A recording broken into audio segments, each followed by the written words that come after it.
Can we just talk about those 2 years and forget about the rest? We'll end the podcast after that. Do you know what? I was going to bring it up later, but you already mentioned a few times about like, you know, the latter 3 years of your time. But on a personal level, speaking to you today already and being a fan of the sport, I can only imagine how hard it was to do what you did. And I generally have so much admiration for even where Williams got to, and we'll come on to the selling and all these other variables, but it's incredibly hard. And I don't think there was many people in the sport, let alone on the planet, that could have done what you did in the different environments that you have and the different factors and variabilities and all these things. And I know for you it's a hard thing because it's your life and it's your family's life, but it's incredible that the team is still on that track today. And I think you're a huge reason why that is the case personally.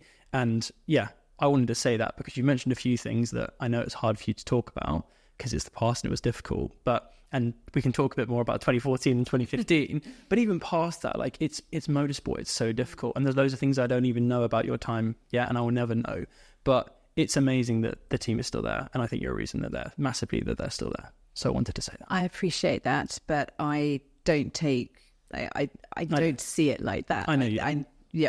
As you might, anyone that know me would expect, but I don't. Of course. And also I had the most brilliant team around me, and it is a brilliant team, standalone regardless, and it should always survive. But yeah, it wasn't easy. And like you said, you know, a lot of people will never understand what happened. I wish I could, you know, sometimes I do wish I could come out and just go, well, yeah, do you know, this happened, bloody awful. Yeah. But you can't. Sometimes in business, you can't say a whole load of stuff. But then equally, a lot of stuff is out there for everyone to see. And it was difficult to navigate. But let's talk about 2014. Let's talk about 2014. But in terms of that year, finding that success and actually things starting to go in the right direction, that must be a bit of relief, right, for you in terms of the year before. You know, Formula One is kind of always thinking the future, right? That's how the sport works. So the fact that 2014 was successful must have been quite a relief for you. I don't recall relief being an emotion that I experienced. I probably did. Yeah. It's probably just because it was 10 years ago. I probably more surprised. Yeah. Probably like, wow, okay, this is cool.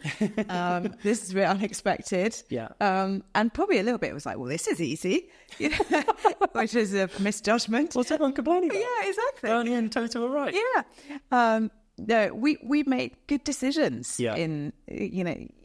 You can it's so easy in the world that when we always criticize people when they make bad decisions, and we don't hold them up when they make good ones. Yeah.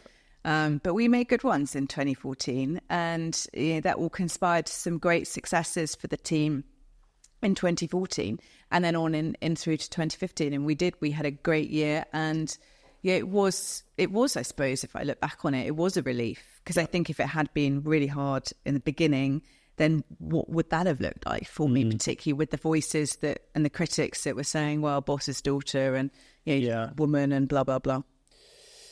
Yeah, I mean, you probably don't want to think about that version of events because it probably, like you say, would have been incredibly difficult. During the years that followed, the one thing I wanted to ask you about, there's a lot that's been spoken about around, talent in the driving seat. We could talk about that till the cows come home, but I almost don't want to talk about that. The talent of a team and the talent that you need to attract, from the engineering department to the marketing department to, the assistants to the travel team, whatever it might be. Maintaining great talent and having such high retention is not simple to do. How much of a challenge was that really for your time in the team? It wasn't. Really? I suppose when I look back on it, it's quite a weird, interesting thing that happened. Williams had always been very good at maintaining talent and maintaining just our team. So I said we had such a low attrition rate. And that was because of my dad. People came to Williams because they wanted to race for Frank. Yeah. That was, when we did staff surveys and one question, why do you work here for Frank? I mean, 95% of our workforce would reply with that answer. And so for me, it was never a huge problem maintaining the level of talent. It became a problem trying to bring in new good talent when we were looking to recruit, particularly in the latter years. People want to be a part of a great team, but then there are people that have an interesting makeup that want to be a part of a rebuild. So we were still able to attract. we were obviously, it was, an easy win trying to bring people into Williams in 2014, 2015. And we brought great people in when we were in 2013, and we were looking to that rebuild piece. Because they can see that they could see that we're on an upward trajectory, and then, but during that time as well, you could think you're potentially bringing in really great people, and you never really quite know. And sometimes people don't work out.